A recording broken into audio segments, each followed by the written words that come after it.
বাড়িতে আপনাদের বাস্তু দোষ আছে, আপনারা বুঝবেন কিভাবে? তো এর কাটানোর আজকে আমি সহজ উপায় আজকে আপনাদেরকে আমি বলবো। বাস্তু মেনে কিন্তু আমাদের প্রত্যেকের বাড়ি করা উচিত। জীবনযাপন কিন্তু খুব সহজ হয় বলে মনে করা হয়।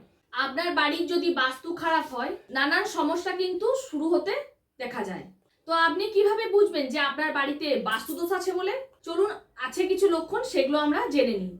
যদি আপনার বাড়িতে দেখবেন একটা তুলসী গাছ লাগিয়েছেন, সেটা যদি দেখেন বারবার শুকিয়ে যাচ্ছে, তাহলে কিন্তু আপনারা বাস্তুর দিকে অবশ্যই নজর দিন। এর ফলে কিন্তু ঘরে নেতিবাচক শক্তি খুব বেড়ে যায়।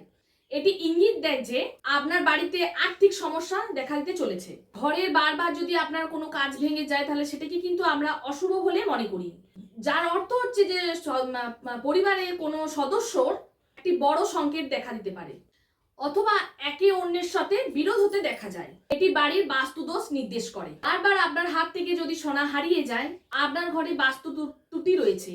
এটি অর্থনৈতিক অবস্থার অবনতিরও ইঙ্গিত দেয়। পরিবারের বড় কেউ বা যে কেউ যদি বারবার অসুস্থ হয়ে পড়ে, বাস্তু সমস্যার ফল হিসাবে কিন্তু ধরা হয়। একের পর এক সদস্য যদি নানাভাবে অসুস্থ হতে থাকে, তাহলে আপনি ধরে নিন বাড়ির বাস্তুর কিছু আপনার ত্রুটি রয়েছে। তো চলুন এরপর দেখে নেওয়া যাক বাস্তু দোষ কাটানোর আপনার উপায়। আপনার বাড়ির কোণার মধ্যে একটি সামুদ্রিক লবণের বাটি রাখুন।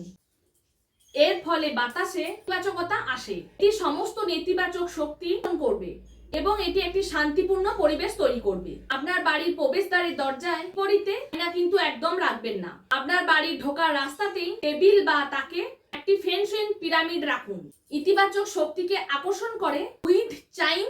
বাড়ি থেকে বাস্তুদোষ দূর করতে প্রবেশদ্বারে ঘোড়া নাল রাখুন। থেকে ভাঙা আয়না এবং বন্ধ ঘড়ি আপনারা ফেলে দিন। তো আজকের ভিডিওটা যদি ভালো লেগে থাকে, অবশ্যই একটা লাইক, কমেন্ট, শেয়ার করতে কিন্তু আপনারা ভুলবেন না। নমস্কার।